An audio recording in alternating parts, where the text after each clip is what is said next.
Alright, well, to start off, I'd like to tell you a little story about getting to know one of my friends better. I had a friend named Jen Lauji, who I went to college with for a year, and I thought I knew her pretty good. I mean, I've known her for a year, and towards the end of that year, as people started to go home, you know, our friends kind of tapered off, and eventually just me and her, just being excited because I had a huge crush on her. So, yeah, I spent some time with her, get to know her, and over the 3 days, I found out, like, whoa, I didn't know this girl at all. This is, like, so cool to learn all this about her. And it's amazing. I thought I knew her, but I really didn't. And she told me a story about her dad. Her dad worked for the Department of Defense they lived in Maryland. And I guess the whole community worked there. Every day he'd come home, he couldn't tell his kids or his wife what he did, but he'd just flip off the news. If the news was on, he'd turn it off. He said, oh, they don't know what's going on. They don't know what's going on. He'd turn off the news. And that was very, very peculiar to me. I've often wondered about that. And why would this guy who had lots of information that we don't get, why would he turn off the news? I mean, I thought that's where it's at. That's how you get to know stuff, to watch the news. And it took me about a year to start realizing why this guy kind of held that view. Just kind of doing some research on the side. And I don't know, probably a couple of you went to the Hypnotist show a week and a half ago with Frederick Winters.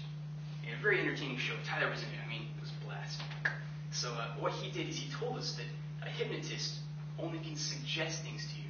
He can't make you do something you don't want to do. He just suggests it and makes it seem like a really, really good idea. And you want to do it.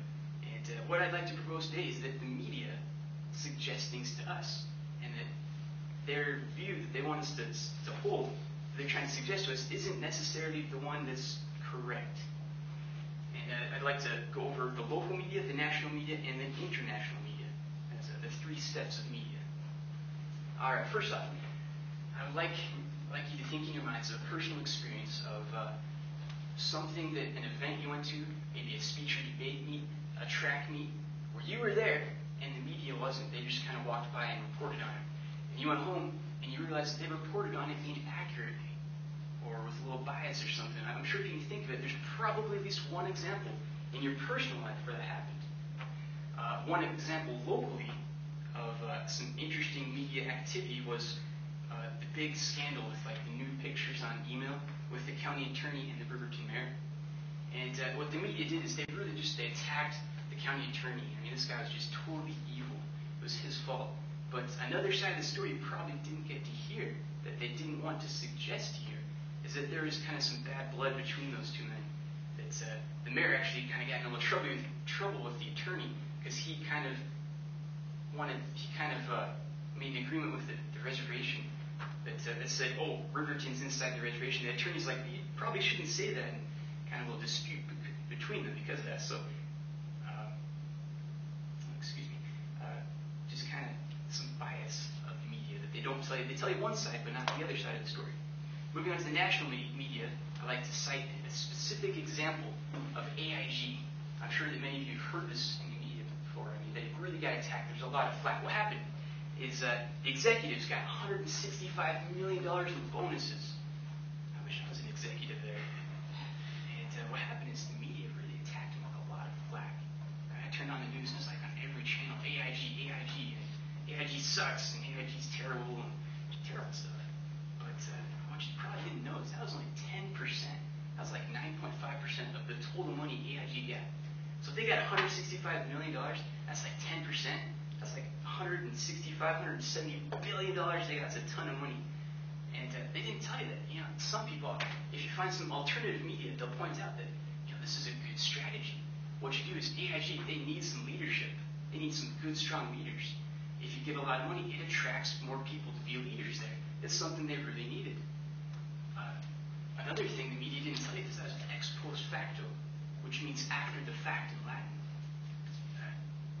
What that means is that imagine your grandma gave you a $50 gift card for Christmas, and you spent the $50. I mean, you got like a video game or something. And then she comes up to you and says, didn't you buy a sweater? No, I didn't buy a sweater. I bought a video game. And then she gets really mad at you. I wanted you to buy a sweater, but she never told you about this before. Is it your fault? Just another angle that they don't let you consider. And what what this does is it distracts. Their suggestions, they distract you from what maybe the bigger problem really is, the more base, more important underlying problem. And for this they disputed over a drop in the bucket, when maybe the problem is, should we be throwing this money out so freely, so easily? Moving on to the international media, I'd like to talk about World War I, going back in the day. As you recall, in my introductory speech, I talked about J.P. Morgan, how he was associated with the Federal Reserve. He was a big, wealthy guy. Back in 1917, he hired 12 people to do some research. You want to know how many newspapers he had to control in order to pretty much influence the overall population. How many was necessary? They came up with some numbers. They said 25, the 25 biggest newspapers. So what he did is J.P. Morgan later bought out the 25 biggest newspapers. And he kind of set some guidelines for what he wanted to get printed, what he didn't want to get printed. So he controlled what the common man knew and didn't know, essentially. Now, as you know, the Lusitania sunk. It was a passenger ship that sunk, and lots of people got killed, and that's how we kind of got angered and went to war. What you didn't know is that this ship, in the days before it set sail, the German embassy put articles in different newspapers saying, don't go, this is a target of war. I mean, people were warned beforehand. It was registered as an auxiliary cruiser in the British Navy. It was a warship, essentially. And the newspapers, they didn't tell you this. They weren't lying to you, but they told you other things. They told you got something. They told you the casualties. They didn't tell you the other parts that really kind of, it's like looking at you go to a painting and you go up to it and you just look at this much of the painting, but you don't get to see the big picture. And what happened is the media suggested to the people that we become angry. They suggested that we go to war. Now, what happened in earlier wars, before World War I, is if there was a stalemate like there was before we entered, what happened is, a peaceful resolution ensued. People drew boundaries and, they had their settlement. It was peacefully solved. What happened is we came in and we kicked their butts. I mean, it was like a football game. One team gets 0, the other gets like 100 and something points. And what this led to Germany really having some heavy restrictions, which actually led to them being angry too, and then actually rising up to be Nazi Germany. Winston Churchill later remarked that, the world would have been a safer place if we just never got involved. Alright, so in conclusion, I'd like to suggest some things to you. I'd like to suggest that you scrutinize the media.